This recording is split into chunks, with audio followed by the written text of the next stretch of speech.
अस्सलाम वालेकुम वरहमतुल्लाहि वबरकातुहू। प्यारे दोस्तों, ताबूत सकीना क्या है, इसको यहूदी पूरी दुनिया में क्यों ढूंढ रहे हैं और वह इसके साथ ढूंढकर क्या करना चाहते हैं। अगर ताबूत सकीना यहूदियों के हाथ लग गया तो इस दुनिया में क्या हो जाएगा। और क्या यहूदी इसलिए मस्जिद अक्सा को गिराना चाहते हैं कि उसके नीचे ताबूत सकीना छुपाया गया है। तो क्या है इसकी हकीकत, आज के इस वीडियो में मैं आपको बताऊंगी। प्यारे दोस्तों, ताबूत सकीना एक ऐसी करिश्माई ताबूत है, यानी कि ऐसा करिश्मा की संदूक है कि जिसको जो भी हासिल कर लेगा तो दुनिया जीत जाएगा। अब आप यह सोचेंगे कि आखिर इस बक्से के अंदर ऐसा क्या है और आखिर यहूदी इस बक्से को क्यों ढूंढ रहे हैं। इस संदूक के अंदर क्या है और इस संदूक को ढूंढने के लिए यहूदी इतनी सारी जगहों को क्यों खोद चुके हैं, और यह बक्सा इतिहास में आखिर सबसे पहले किसके पास था और इसको कयामत से पहले कौन हासिल करेगा। हर जमाने में मुसलमान, यहूदी और ईसाई एक दूसरे के दुश्मन रहे हैं, तो वो एक दूसरे के दुश्मन क्यों रहे हैं, यह भी मैं आपको इस वीडियो में बताऊंगी। लेकिन इस ताबूत यानी इस संदूक को तीनों ही मजहब के लोग मानते हैं, चाहे वह मुसलमान हो, यहूदी हो, ईसाई हो। असल में इस करिश्माई ताबूत को मोमिनों के दिल के सुकून के लिए भेजा गया था, और यह ताबूत हजरत आदम अलैहिस्सलाम से होता हुआ बहुत सारे नबियों तक पहुंचा, जैसे हजरत याकूब अलैहिस्सलाम, हजरत मूसा अलैहिस्सलाम, हजरत दाऊद अलैहिस्सलाम, हजरत सुलेमान अलैहिस्सलाम तक भी पहुंचा, जिसकी वजह से इसका मर्तबा बहुत ज्यादा है। इस ताबूत को यानी इस संदूक को ताबूत सकीना इसीलिए कहा गया है क्योंकि इस ताबूत से लोगों के दिलों में सुकून, इत्मीनान और तसल्ली मिलती थी।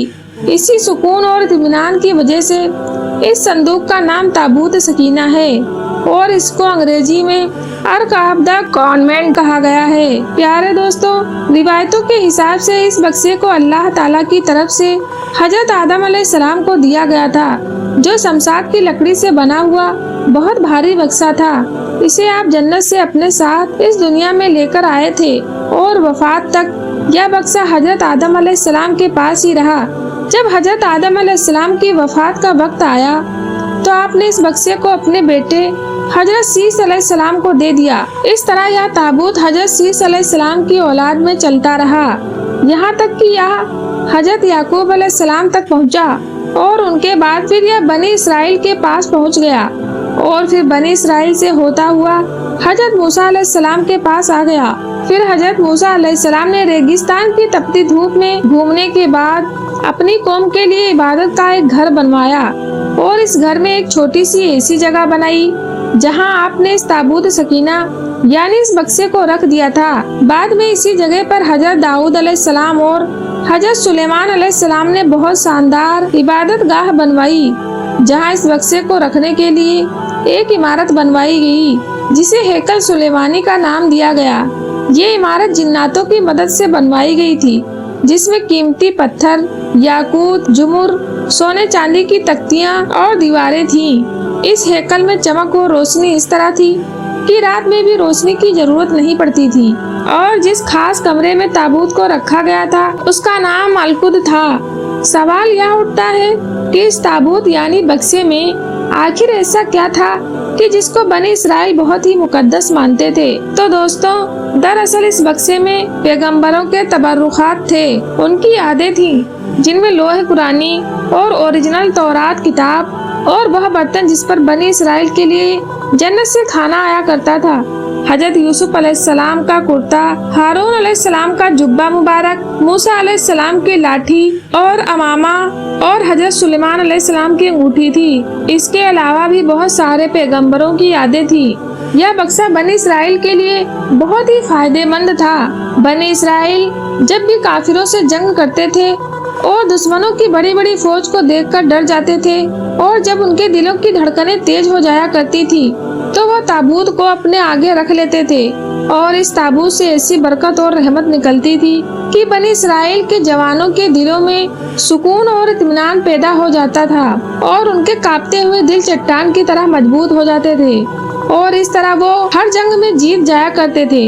इसके अलावा जब कभी बनी इसराइल पर कोई मुश्किल या मुसीबत आती तो वो इस ताबूत को अपने आगे रखकर उसके जरिए दुआ करते, तो उनकी दुआएं कबूल हो जाया करती थी। اور ہر مصیبت ٹل جاتی تھی۔ اور جب تک یہ تابوت اسرائیلیوں کے پاس رہا، ان سے دوسرے قوم کے لوگ بھی ڈرتے تھے۔ کل ملا کر کہا جائے تو اس تابوت سے بنی اسرائیل قوم کو بہت سارے فائدے ملتے رہے، مگر جب بنی اسرائیل قوم بہت سارے گناہ اور حد سے زیادہ کفر اور شرک کرنے لگے تو ان کے ان برے کرتوتوں کی وجہ سے اللہ تبارک تعالیٰ کا یہ عذاب نازل ہو گیا کہ قوم ممالکہ کے کافروں نے اپنی ایک بڑی فوج کے ساتھ ان لوگوں پر حملہ کر دیا، اور ان بڑے کافروں نے بنی اسرائیل کے لوگوں کو قتل کر کے ان کی بستیوں کو توڑ پھوڑ کر کے تباہ اور برباد کر دیا، اور اس مقدس تابوت یعنی اس صندوق کو بھی اٹھا کر لے گئے۔ اور جب انہوں نے بکسے کو لے جا کر کچرے کے ڈھیر میں پھینک دیا تو اسی بے ادبی کی وجہ سے قوم ممالکہ کو یہ سزا ملی کہ یہ لوگ طرح طرح کی بیماریاں اور مصیبتوں میں گر گئے۔ لہٰذا قوم ممالکہ کے 5 شہر پوری طرح سے تباہ اور برباد اور ویران ہو گئے، اور طرح طرح کی بیماریاں پھیل گئیں۔ لہٰذا ان کافروں کو جب یہ یقین ہو گیا کہ اس بکسے کی بے ادبی کی وجہ سے ہی یہ عذاب ان پر آیا ہے تو ان کافروں کی آنکھیں کھل گئیں، اور ان لوگوں نے اس مقدس بکسے کو ایک بیل گاڑی میں لاد کر بیلوں کو بنی اسرائیل کی بستیوں کی طرف ہانک دیا۔ پھر اللہ تعالیٰ نے 4 فرشتوں کو بھیج کر اس صندوق کو حضرت شمویل علیہ السلام کے پاس بھجوا دیا، اور اس طرح پھر بنی اسرائیل کی کھوئی ہوئی نعمت ان کو دوبارہ مل گئی، یعنی وہ بکسہ ان کو دوبارہ مل گیا، اور اس بکسے کے ملنے سے ان کی کھوئی ہوئی عزت بھی ان کو واپس مل گئی۔ اللہ تعالیٰ نے قرآن پاک کی سورہ بقرہ کے اندر اس واقعے کا ذکر اس طرح کیا ہے، اور ان سے ان کے نبی نے فرمایا کہ یہ ان کی بادشاہی کی نشانی یہ ہے کہ تمہارے پاس وہ صندوق آ جائے جس میں تمہارے رب کی طرف سے دلوں کا چین ہے اور کچھ بچی ہوئی چیزیں ہیں، اور موسیٰ علیہ السلام اور ہارون علیہ السلام کی چھوڑی ہوئی چیزیں ہیں، اسے فرشتے اٹھائے ہوئے لائیں گے، بے شک اس میں بڑی نشانی ہے تمہارے لیے اگر ایمان رکھتے ہو۔